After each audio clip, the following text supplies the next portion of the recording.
애플하면 혁신, 혁신하면 애플이었잖아요. 근데 요즘 AI 이야기만 나오면 후발주자, 지각생 이런 소리를 듣고 있어요. 도대체 어떻게 된 일일까요? 오늘 바로 그 거인 애플이 왜 이렇게 뒤처지게 됐는지 그 속사정을 한번 깊숙이 파헤쳐 보겠습니다. 네, 바로 이 질문이 핵심입니다. 이게 그냥 애플이 좀 늦었네 하고 넘어갈 문제가 아니거든요. 우리가 알던 그 완벽한 성공 신화에 도대체 어디서부터 균열이 생기기 시작한 건지 그 숨겨진 이야기들을 지금부터 하나씩 뜯어보겠습니다. 이야기는 2022년 말로 거슬러 올라갑니다. 여러분도 기억하시죠? 챗 GPT가 딱 등장하면서 생성형 AI라는 뭐랄까 거대한 쓰나미를 몰고 왔잖아요. 바로 이 충격파가 애플이라는 철옹성 같던 제국의 기반 자체를 뒤흔드는 아주 근본적인 위협이 된 겁니다. 그러니까 전문가들이 뭐라고 하냐면요. 이게 그냥 신제품 하나 좀 늦었네 이런 차원의 문제가 아니라는 거예요. 이건 애플 제국 전체의 미래가 걸린 문제, 말 그대로 실존적 위기다 이렇게까지 보고 있는 겁니다. 상황이 정말 심각하죠. 자, 그럼 지금의 이 위기를 제대로 이해하려면 시간을 좀 거슬러 올라가야 합니다. 모든 것의 시작점, 바로 시리 이야기로 가봐야 해요. 어떻게 남들보다 먼저 시작했다는 그 엄청난 장점이 오히려 발목을 잡는 족쇄가 되어버렸는지 그 역설을 들여다봐야 합니다. 이거 아셨나요? 시리의 탄생 배경을 보면 진짜 재밌는 사실이 있어요. 사실 시리는 애플이 자체적으로 짱 하고 만든 게 아니에요. 놀랍게도 그 시작은 미군 연구 프로젝트였고요. 애플은 이 기술을 가진 스타트업을 돈 주고 사온 거였죠. 문제는 바로 여기서부터 시작됩니다. 시리가 처음 나왔을 때 정말 혁신적이었잖아요. 시장을 완전히 장악했죠. 근데 바로 그 눈부신 성공이 독이 될 줄 누가 알았겠어요. 처음에 너무 복잡하게 만들어놨던 그 설계가 나중에 발목을 잡는 기술적 부채가 되어버린 거예요. 애플이 제자리 걸음하는 동안 저쪽에서는 아마존 알렉사, 구글 어시스턴트가 미친 속도로 치고 나간 거죠. 자, 그럼 시간이 흘러서 현재로 와보겠습니다. 이런 문제들을 안고 있던 애플이 드디어 2024년 6월 우리가 보여주겠다 하면서 야심차게 반격 카드를 꺼내들죠. 바로 애플 인텔리전스입니다. 와, 다들 엄청 기대했잖아요. 애플이 하면 다르겠지 하고요. 근데 결과는 솔직히 좀 실망스러웠습니다. 시장 반응도 완전 차가웠고요. 왜냐? 핵심 기능은 나온다 해놓고 계속 미뤄지고 기껏 나온 건 비싼 최신 폰에서만 돌아가고 심지어는 우리 기술만으로는 안 되겠다는 듯이 오픈 AI랑 손을 잡기까지 했으니까요. 사람들이 보기엔 자신 없나? 이런 생각이 들 수밖에 없었죠. 자, 그러니까 우리가 여기서 짚고 넘어가야 할 게 뭐냐면요.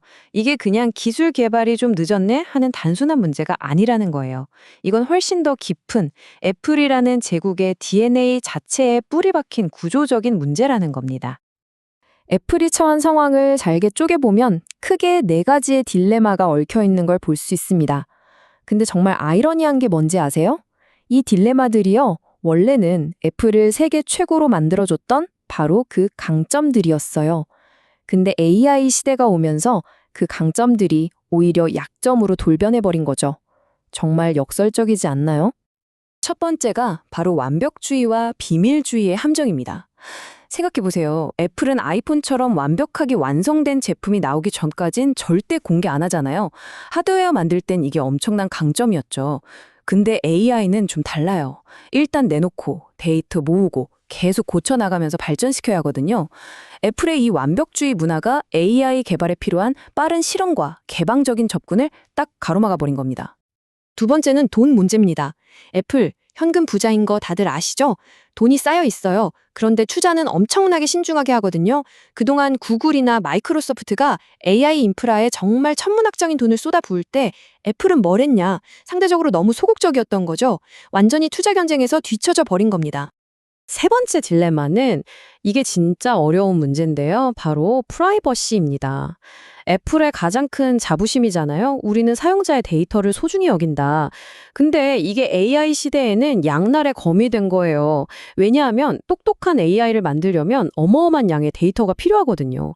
근데 애플은 프라이버시 때문에 데이터를 마음껏 쓸 수가 없는 거죠. 이게 바로 경영학에서 말하는 혁신가의 딜레마의 전형적인 예입니다. 자신의 가장 큰 강점이 새로운 시대에는 가장 큰 약점이 되어버리는 상황 말이죠. 그리고 마지막 네 번째, 바로 인재 문제입니다. 결국 모든 건 사람이 하는 거잖아요. 근데 지금 AI 업계는 완전 인재 전쟁터예요. 메타나 오픈 AI 같은 곳에서 연봉 25억? 그 이상도 줄게! 하면서 애플의 핵심 엔지니어들을 다 빼가는 겁니다. 이러니 애플 제국 입장에선 속이 탈 수밖에 없죠. 심각한 두뇌 유출에 시달리고 있는 겁니다. 자, 그럼 상황이 이렇게 암울하기만 할까요? 질문은 이겁니다. 그래서 애플은 어떻게 해야 하는가? 이 위기 속에서 제국이 다시 반격에 나설 방법은 없을까요? 지금부터 애플이 살아남기 위해 반드시 해야 할 전략적인 변화들을 한번 짚어보겠습니다. 자, 여기 애플을 위한 새로운 전투 계획이 있습니다. 첫째, 기술. 낡아빠진 시리의 구조부터 완전히 갈아엎는 근본적인 혁신이 필요하고요. 둘째, 전략. 우리만 최고라는 생각은 버리고 잘하는 건 우리가 하고 부족한 건 최고의 파트너들과 손잡는 유연성이 필요합니다. 셋째, 문화. 비밀주의를 깨고 실패를 두려워하지 않는 빠른 실험 문화를 만들어야 하고요. 마지막으로 돈. 쌓아둔 현금으로 가능성 있는 AI 스타트업이나 인재들을 과감하게 사들여야 합니다. 이 모든 게 동시에 이뤄져야 해요. 이건 뭐 거의 회사 전체를 뒤엎는 대수술 수준의 도전이라고 할 수 있겠죠? 결국 마지막 질문은 이것 하나로 귀결됩니다. 애플은 과연 스스로를 재창조할 수 있을까요?